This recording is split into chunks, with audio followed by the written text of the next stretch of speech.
So, J. Ruud, what lovable novel are we talking about today?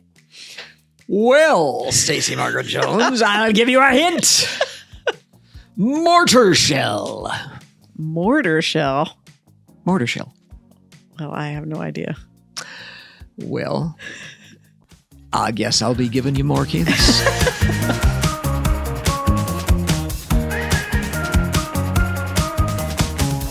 Welcome to Between the Covers, where I, author Stacey Margaret Jones, discuss lovable novels with author J. Ruud based on his book, his list of the 100 most lovable novels in the English language. Yes. And I need another hint about tonight's topic because I was like, are you saying words? So what's the next hint?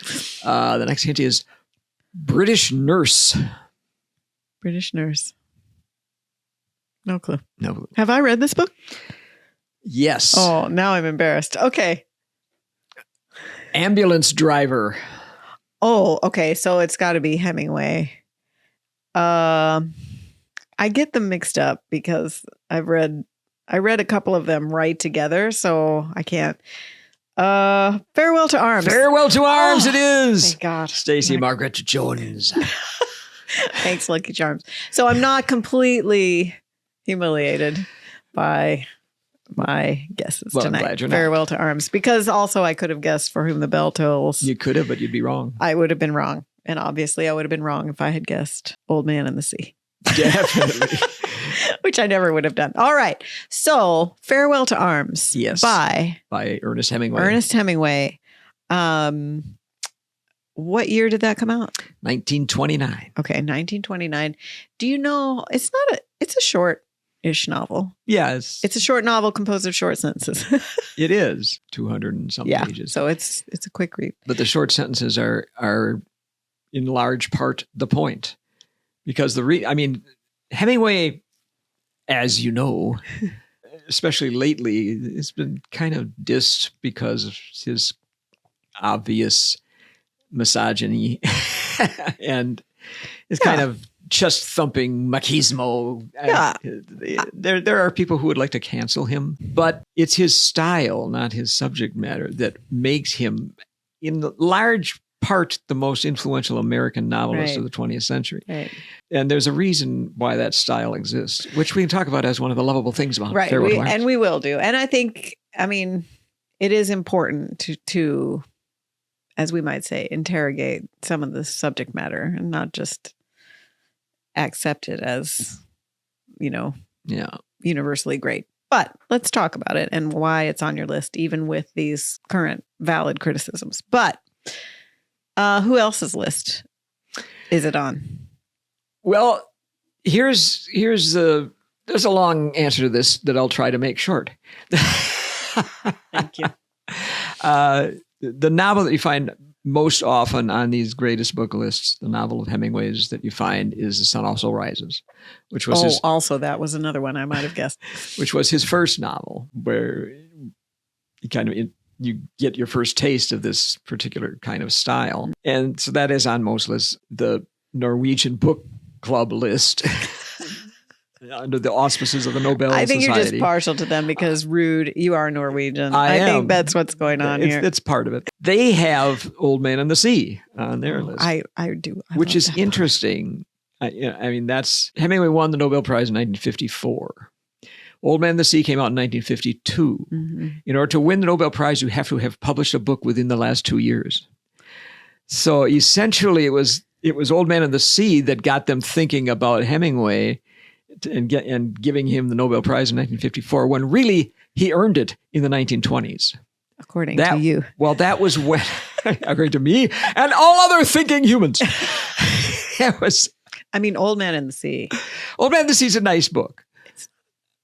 All right, continue. It's a short. It's a novella.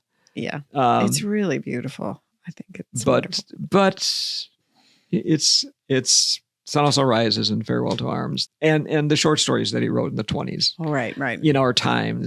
Feels Like White Elephants. Was that before that? trying to remember. I think that may be in our time. I'm trying to remember. Right. But anyway, Farewell to Arms is only on one of the lists that I looked at. Okay. That is. So you're kind of going rogue here. Well, not exactly. Modern Library list. It's number 24 on 74. Sorry, on the Modern Library list. Oh wow, okay. But I like it better than Sun Also Rises, because Sun Also Rises seems to me just kind of episodic. Farewell to Arms has a much more, a much clearer plot. It's also, it's a love story. It's set in a world. It's set against the backdrop of World War I. So against this global disaster, these two people are trying to make a decent life for themselves. And that to me was just more compelling than Sun Also Rises. Well, and we read, I think, all the Hemingway novels that I've read, except for Old Man and the Sea, we've read aloud to each other. And I will tell you that there is a particular joy in reading Hemingway aloud because of the style, the prose style. And it is something I tell my creative writing students all the time. They don't do it. Read your work aloud to yourself. It will help you edit, because when you hear it aloud, it changes, right? And to read Hemingway aloud is, if I were to read a novel of his now, I would probably read it aloud to myself. It's just a joy, the style. And it's also very simple. It's an incredibly simple style. I would call it spare. Spare, yeah. I don't think it's simple. Spare is a much better word. Yeah, it's spare. He talks about... It's carefully crafted. Yeah. He talked about the prose style of a novel should be like an iceberg, with which 80% of it is under the surface. Right. But so you get these sentences that are just sense impressions. A lot imagery. Of the time. It's all imagery. Yeah, it's what you see and what you hear. It's not. What is the William Carlos Williams quote? It's like no feeling or no sense except in things. Yeah, like there's the only way to communicate is imagery. Of course, he's an imagist poet, right? Yeah. Famously. But Hemingway is the prose iteration of that. Yeah. And there's a reason for it. And the reason comes out of Lieutenant Henry in Farewell to Arms. Early in the novel, he says, "I was always embarrassed by the words sacred, glorious, and sacrifice, and the expression in vain. We had heard them, sometimes standing in the rain almost out of earshot, so that only the shouted words came through, and had read them on proclamations now for a long time, and I had seen nothing sacred, and things that were glorious had no glory, and the sacrifices were like the stockyards of Chicago if nothing was done with the meat except to bury it. There were many words that you could not stand to hear, and finally only the names of places had dignity. Certain numbers were the same way, and certain dates. These with the names of the places were all you could say and have them mean anything. Abstract words such as glory, honor, courage, or hallow were obscene beside the concrete names of villages and the numbers of roads, the names of rivers and the numbers of regiments and the dates." Right. That's a kind of soliloquy in favor of imagery. Yeah. but let's back up to the down and dirty summary. Oh, the down and dirty, because we're getting ahead of ourselves here. Yeesh. So I'm going to challenge you again. Can you rise to meet the challenge of the down and dirty summary? No. Dude, it's not like you don't know this is coming. It's coming every episode. I know it is, but it's really hard to give it. We should have a sound effect after you give it where it's like ding, ding, ding, or no, sad trombone. That'll be not so down and dirty. Maybe Jerry can take care of it. You'll just have to figure out which one you want. I'll let you know. So the main character, Lieutenant Henry, is an ambulance driver for the American Red Cross in Italy in 1918. I'm going to take a slight, just Just a very slight Sounds like sad trombone. detour from the down and dirty summary by mentioning that this is a kind of semi-autobiographical novel. Hemingway himself was an ambulance driver in World War I. World War I. He tried to enlist in the American Army after America entered the war in 1917. He was turned down because of poor eyesight. Okay. So he decided to join the American Red Cross ambulance driving crew in Italy. So Lieutenant Henry has experiences like Hemingway's. Lieutenant Henry gets blown up by a mortar shell, which was my first clue. His leg is kind of wrecked. He goes into the hospital where he falls in love with his nurse, who's a British nurse, which was my second clue. Her name's Catherine. They start. He has an operation on his knee. It takes quite a while for him to recover, so he's in the hospital for a long time. Then he gets jaundice, so he's in even longer. And during that time, he and Catherine get closer and closer until they're having a physical relationship. He gets returned to the front, finally, but he promises he'll come back and marry her, especially when he finds out she's 3 months pregnant. The Italian army has a kind of disastrous defeat when he goes back to the front. And he is trying to get back to Catherine after the defeat. But he's bringing along some men who were under his command. And they get to a place where the army is arresting officers and shooting them. Oh my gosh! Because they had retreated. Okay. And you don't do that. No. We're going to shoot you for doing that. And he jumps into the river rather than go up before this tribunal and get shot. And he swims away and he gets away. He gets back to Catherine. They decide to leave. He realizes that the Italian police are looking for him to arrest him. So they're going to go. They decide to go to Switzerland. He's done with the war. This is his farewell to arms. Right. He does this kind of Herculean feat of rowing the length of Lake Maggiore. I remember that. And gets to Switzerland where they're safe and she can have the baby. All right. That's the down and dirty summary. That's the down and dirty. I'm not telling you the end, although you can probably guess. Anybody can probably guess the end of this book. Just don't.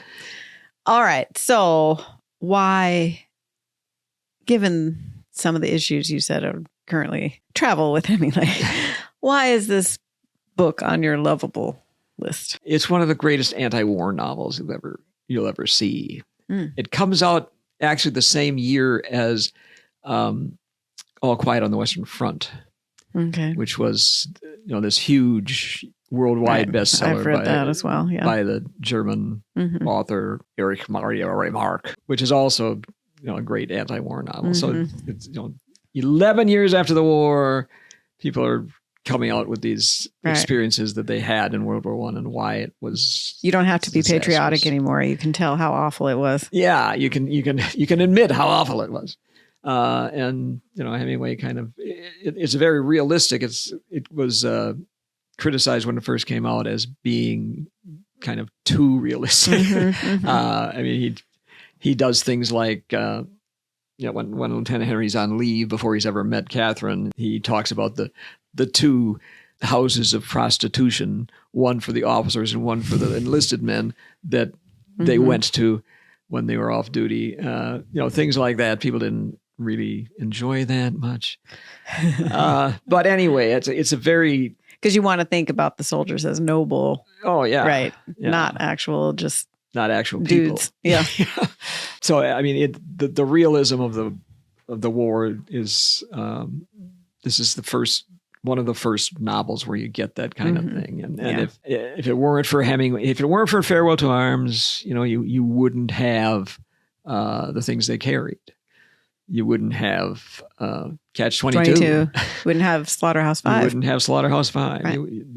You wouldn't have any of these significant anti-war books that come in the wake of Hemingway. Right, because he kind of pushed through there and said, let me tell you how it is. Yeah, and he tells you how it is in that spare language that gives you the imagery and he leaves out, what a glorious thing this war was, and how everybody was so heroic. It's not propagandistic. No, it's the real deal. But it also, we talked about Ishiguro and we talked about Never Let Me Go, and that kind of spare prose that it's so incredibly emotional, and that's something he does very well as well. And I think it's probably in that vein that where, we've left behind the romantic language, the flowery romanticism, not just in the language, but also in the ideas, right?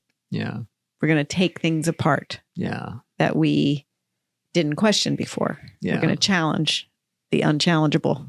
Yeah, that's especially apparent in the last book. What do you mean the last book?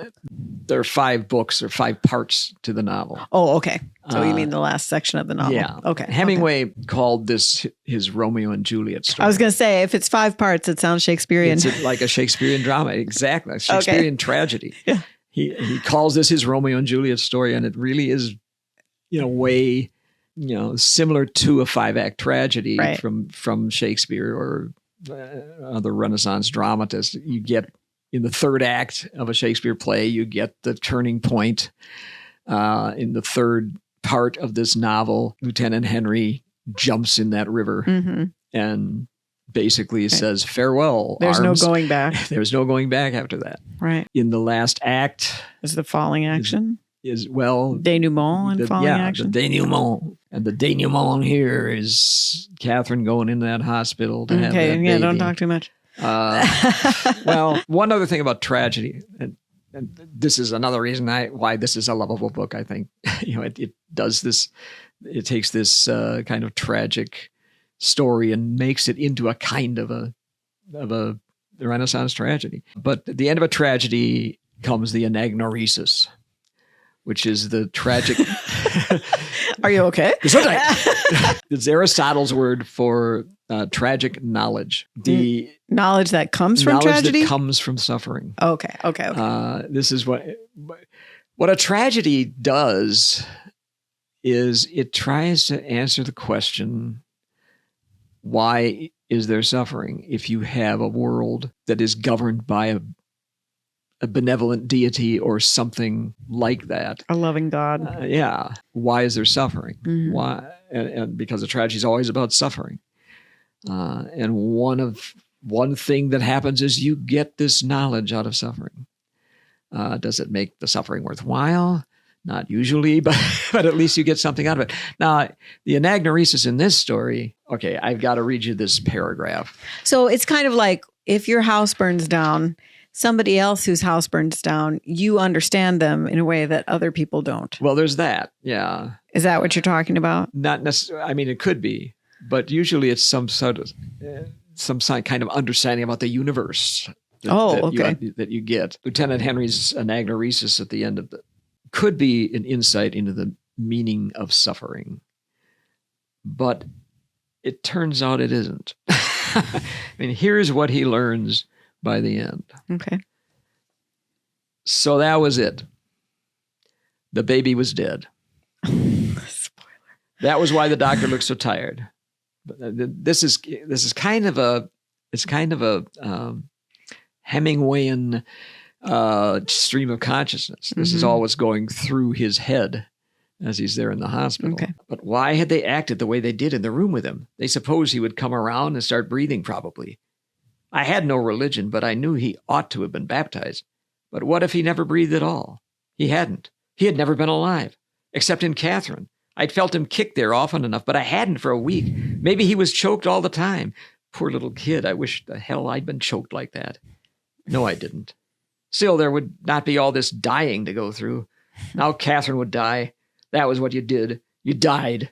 You did not know what it was about. You never had time to learn. They threw you in and told you the rules, and the first time they caught you off base, they killed you. Or they killed you gratuitously, like Amo, or gave you syphilis, like Ronaldo. But they killed you in the end. You could count on that. Stay around, and they would kill you. That's the knowledge that he gets. It's basically the knowledge that suffering is meaningless, that there is no meaning. Or, well, you're going to die. Well, yeah. And you're going to die no matter what you do. Sometimes completely randomly. Yeah. Often completely randomly. Yeah. Hmm. You stick around long enough, they kill you. So it's an existential novel Yeah, it is very much. because it's you have this existence before you have kind of the essence of yourself. And that's Sartre's definition of existential. Existence precedes essence. But the essence probably for the soldier that Lieutenant Henry is the words sacred, glorious, sacrifice, and the expression in vain. I mean, that's the essence that you're given. But it turns out that's bullshit. And that the only real thing is you stay around long enough, they're going to kill you. So this is, you said 1929? Yeah. Because it really precedes postmodernism. Yeah. But it feels very postmodern. Well, a lot of things that are postmodern are just late modern extensions of modernism. Maybe now more, we're parsing. Maybe more focused aspects of modernism. Because modernism, there's a lot of meaninglessness. Well, it's a taking apart, modernism. right? Like, let's take it apart. And sometimes when we take it apart, there will be no meaning there. Yeah. Yeah. Interesting. Well, you didn't talk as much about the style in the lovability. Well, I think that's part of the lovability is that imagistic style. Yeah. I think that's what, to me, there was a lot of joy in the reading of it because of the style. Why might people not love this book? Well, if you don't like to learn that if you stick around long enough, you die, they kill you. It isn't just that you die; it's that they kill you. It's not that happy a book. No, it's but not. I mean, if you like tragic love stories, this is one. But why wouldn't you like this? Like, who isn't this book for? It's not for people who don't like tragic love stories. Okay. If you like your love stories, you want a happy ending to be romantic and happy, then you're not going to like this one much. Or you want a didactic novel in terms of... Yeah, if you want a novel that tells you how great it is. What doesn't kill you makes you stronger. Yeah, there you go. What doesn't kill you make you stronger, Lieutenant Henry. Quit pissing and moaning. Yeah, so if you want that, this is not going to give you that. This is not going to do it. All right. Or if you want to be told, that dulce et decorum est pro patria mori, that it's sweet and fitting to die for the fatherland. Oh, right. You're not going to like this book. Well, you alluded to this earlier. Are you going to talk more about why there is a clapback to Hemingway? You talked about people don't like Hemingway anymore. Well, yeah. A lot of people don't like him because of his well-documented misogyny. You don't see misogyny in this book, really, unless... well, Catherine does have a friend who's kind of obnoxious. Well, it sounds like the roles are pretty conventional, though. Yeah. Right. So they are. There have been two kind of significant but terrible movies made out of this book. Why do you think that it's got a pretty clear plot. Yeah. And why do you think the movies don't turn out? Well, the first one was made in 1932, I think. Oh. Just a few years after the book came out. It starred Gary Cooper and Helen Hayes, so it had a really great cast.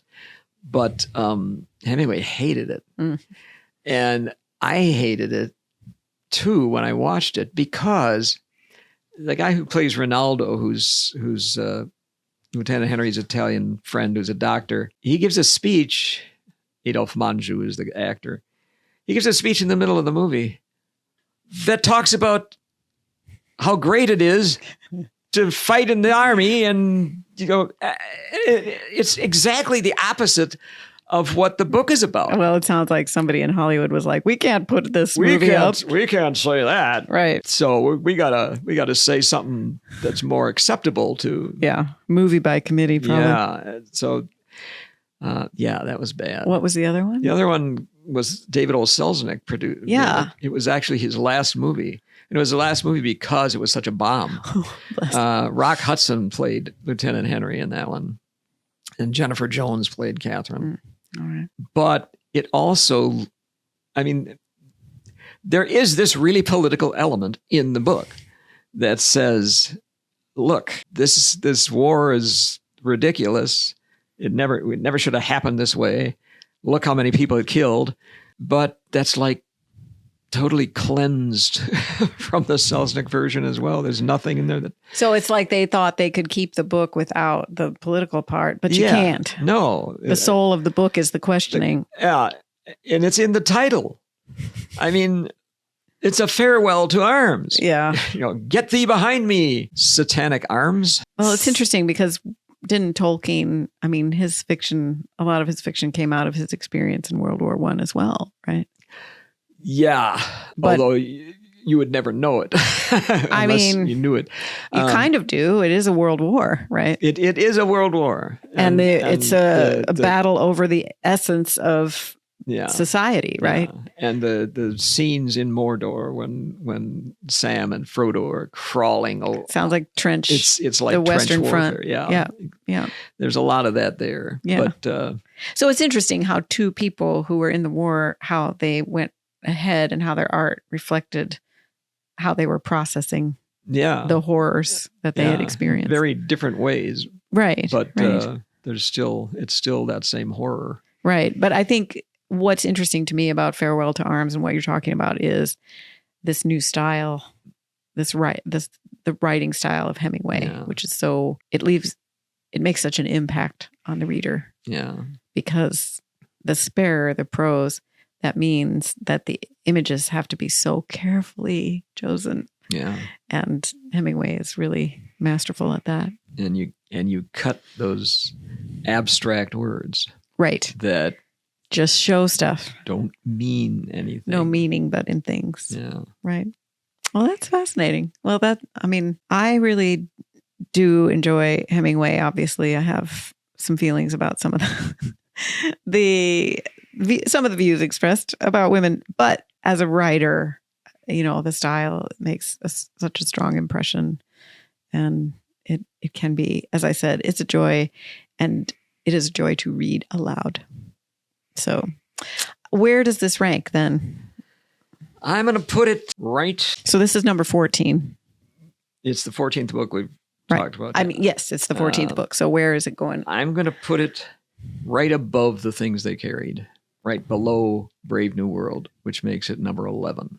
Okay, so number 11 between Brave New World is number 10. Yeah. And the things they carried as number 12. Yeah.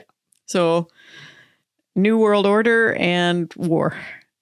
It's right in there, which is a perfect place for it because I think it deals with both things. It has a new literary world.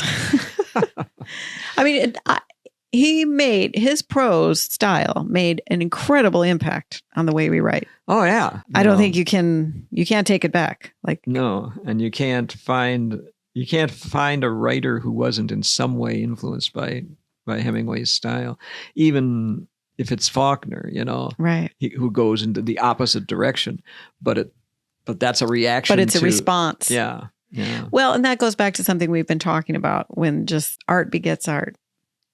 You experience something artistic and then you're inspired to respond, to clap back, to make your own art. Maybe you hear something, you hear a piece of music and you're a poet. So you write a poem. Yeah. Or you read a poem and you're a filmmaker. So you make a short film. Like, yeah, art begets art. I mean, that goes all the way back to Chaucer. Chaucer said that he made new corn from old fields. Yeah. Everything goes back to Chaucer. Everything does go back to Chaucer. But I think about that all the time, that, it's that Shakespearean idea, there's nothing new under the sun. But in a way it is. I mean, our responses to art, even if the art is old, our response is new. Yeah. And it's the response only that artist can give. And that we need that artist to give. Yeah. So, all right. All right. Well, that's wonderful. Thank you. Well, it must be time for Chaos Reader. It is. And I am reading. Oh my God. This book is so good. So I picked this up on a whim from, I think it's called Sundog Books in Seaside, Florida, on the Gulf Coast when we were there maybe in 2021. It's called Madhouse at the End of the Earth. And it's a nonfiction, it's a history book about the Belgica, which is a Belgian ship journey into the dark Antarctic night. And it's one of Roald Amundson's first, it is his first polar journey. So he is like a first mate or something on this ship. And we know that he goes on, to great things as a Norwegian explorer. But it reads like a novel. It is so well written. And I've just now gotten to Antarctica. They've passed the Drake and now they're in Antarctica. And because you and I have been to Antarctica, I think it would mean a lot to me if I hadn't been and wanted to go, or it would make me want to go, although it might make me not want to. Having been there, I can visualize. I can remember the smells and the colors and the things that they talk about. But thinking about, this was in 1899, no GPS. Their maps, they were going to explore because the maps were so bad. Yeah. And it was very hard to map because they could never get enough clear sky for their cartography instruments to tell them where they were in terms of latitude and longitude, because they use the height of the sun and the stars to know. And so there was so much cloud cover a lot of times. It was very hard. It's strange. Just because when we were there, it was sunny all the time. Yeah. But, it's not the same weather all the time. Really? We had a very cloudy day that one day. That was that Lemaire Channel day when you fell in to the water. When I fell into the Antarctic You might remember Ocean. the day you fell into the Antarctic Ocean. That. Yeah, I did an unplanned polar plunge. It scared everybody pretty bad. Anyway, I highly recommend this book, Madhouse at the End of the Earth. It is really, just the writing it is a joy to read, and because it's a true story and a true history, and I don't know what happens, so I'm reading it like somebody reads a novel. Like, what is gonna? I bet they live because Amundsen lives, but I don't know about anybody else. So I'll let you know. Well, but why would he go back? Anyway, it's wonderful, and you should read it. I think you'd really enjoy it as well. I know you don't like to read nonfiction, but it is really good. I do enjoy fiction better. It uses the technique of fiction, but it tells a historical tale. So if I pretend it's fiction, what I like it? You can pretend all you want. All right. If I weren't already 100 pages in, I would read it aloud with you because I think you would really enjoy it. But I'm too far in. I'm not going to wait for you now. I'm going to explore without you. So that is my chaos read this week. Okay, cool. All right. So we'd like to remind our listeners to review, follow, etc. It really helps other people find our podcast, which helps us make our podcast. So please help us continue our delightful work. And we'd also like to thank our producer, creative director, technology, IT, CIO, CFO, C-suite, Jerry Bruno. He does all the things. I love how it changes. Because you have all the titles and I'm just trying to list them. And we create new ones because there are new problems every Because day. you keep doing all the things. CMO, C-suite, Jerry Bruno. All right. All right. You're welcome. And we will see you next week. Between the covers.